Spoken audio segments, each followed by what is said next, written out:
Love isn't a cuddle toy. It's not a sweet promise or a cheap forever, darling. Love challenges you. It breaks you open, holds up a mirror, and forces you to be honest. And if you think it's comfortable, then you've never truly lived it.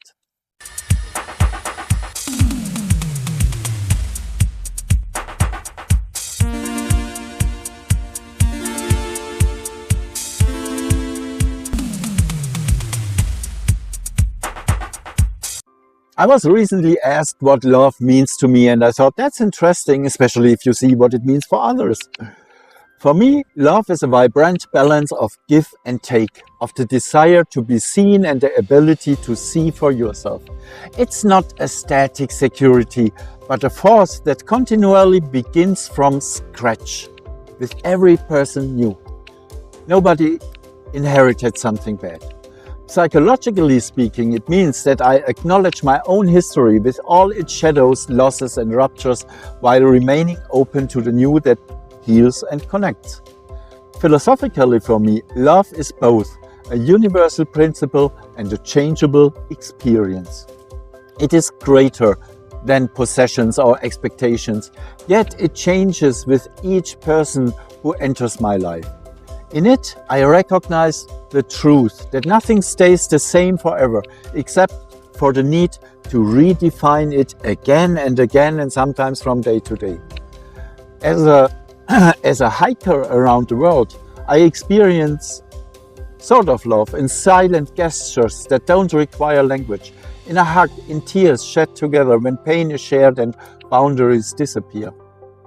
For me, love is a universal language that makes me feel at home anywhere in the world as long as I remain open, and all over the world in every culture, love is the same. But love is not indestructible. It is fragile, vulnerable, a commodity that requires daily work. It demands honesty and a willingness to love oneself as unconditionally as one loves others.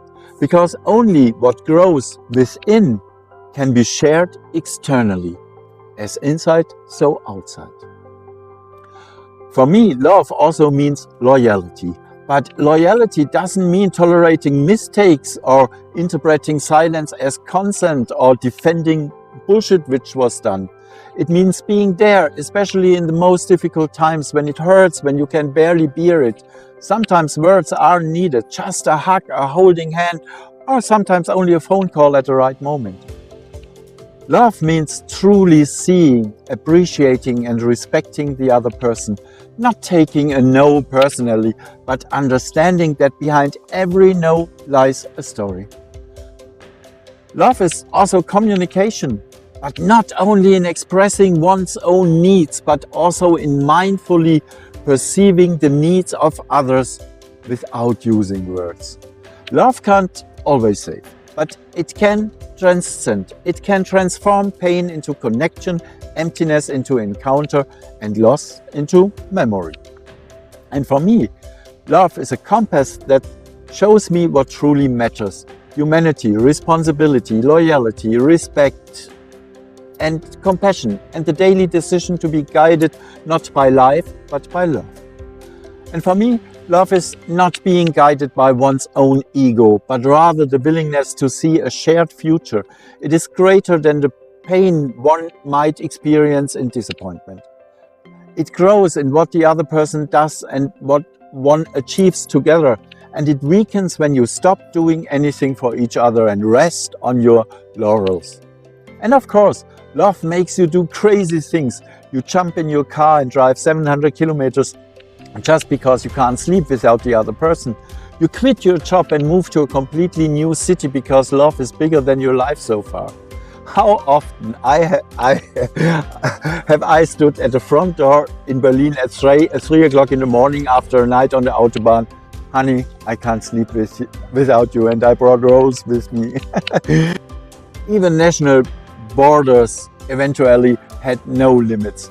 How many times have I or my ex-boyfriend boarded a plane to the USA, or I flew back to Germany just because we couldn't stand it anymore?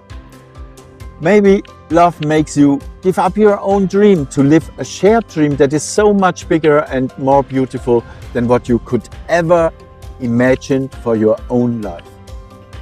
Maybe you can only achieve something great as a couple because you are completing each other.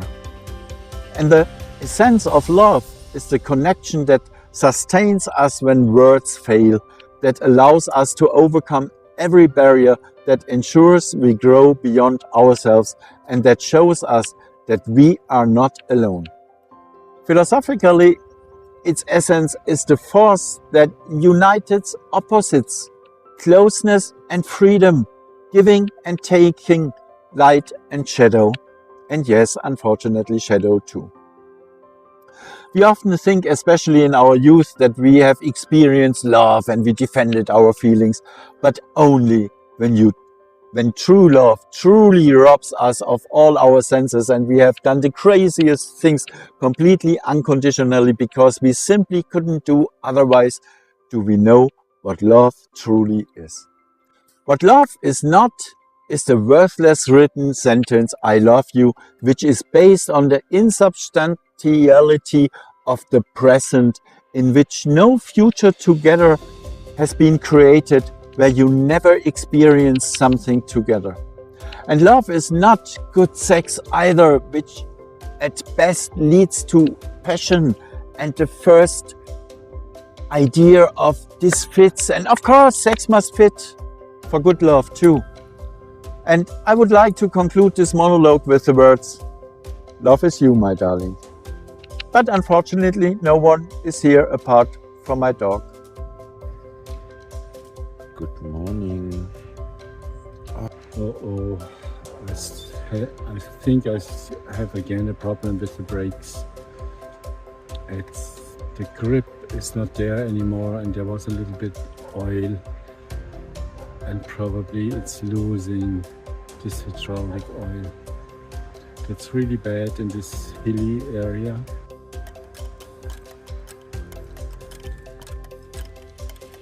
What the fuck? I definitely lose oil and the brake is not working anymore. And the next city which has probably a bike repair shop is 40 kilometers away. This will be fun.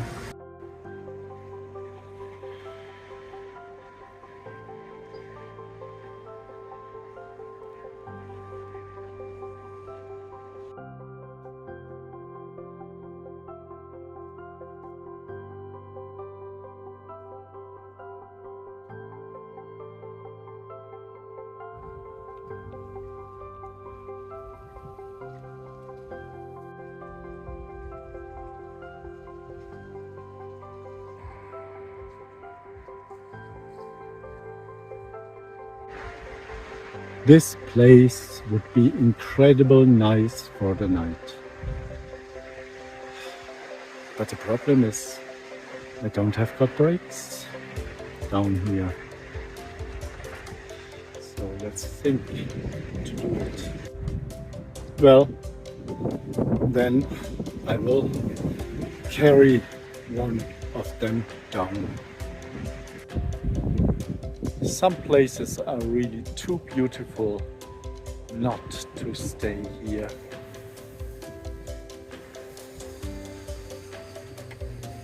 And with men it's sometimes similar.